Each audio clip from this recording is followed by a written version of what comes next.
শুভ দুপুর বন্ধুরা, সারাদিন পরে খেতে বসলাম। এই দেখো কি রান্না করেছি, আলু সিদ্ধ, ডিমের অমলেট। দাদা ভাই খাচ্ছি। শরীরটা আমার ভালো না, দেখলেই বুঝতে পারছো, গলার আওয়াজও।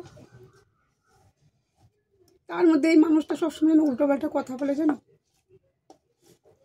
নিজের জীবনটাকে একদম শেষ করে দিয়ে এই মানুষটার জন্য এত কিছু করছি। এবার সব সময় বলবো আমি আর বেশি দিন বাঁচবো না।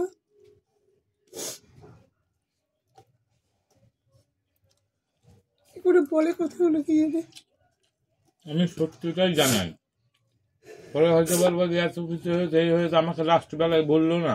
আমার শরীরটা অরিজিনালি ভালো যাচ্ছে না, এক এক দিন এক এক রকম প্রবলেম হচ্ছে। আমি কটা প্রবলেম বলবো? যত বলবো ততই তো টেনশন করবা। আমার শরীর এমনি ভালো যাচ্ছে না, রাতে সত্যি কখন দম আটকে যাচ্ছে, নিঃশ্বাস নিতে পারছি না, উঠে বসে গলা টানছি। মানে আমি যে তোমাকে যে ডাকবো সেই শক্তিটাও আমার থাকছে না সময় সময়। সকালবেলা উঠে যেই বলবো তখন একটু টেনশন শুরু করবা। তার জন্য মনের মাথাটাই যাই, দু একজনের সাথে একটু গল্প সল্প করি, টেনশনটা মন থেকে সরে যায়।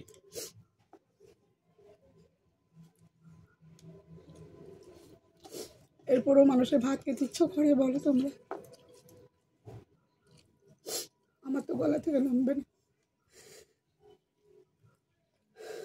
সবাই বলছে আমি আস্তে আস্তে করে রাক্ষসী হয়ে গেছি।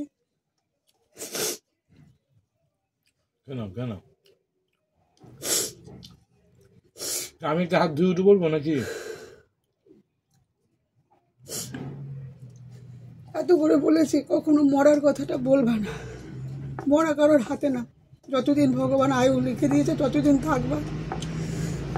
আমি যত সম্ভব যতটা পারি আমি চেষ্টা করি, একটুকু টুটি রাখি না, ভাইদের কাছে হাত পেতে সবসময় যেন চাই। তারপরেও সবসময় যদি এই ধরনের কথাবার্তা বলে কার ভালো লাগে বলো?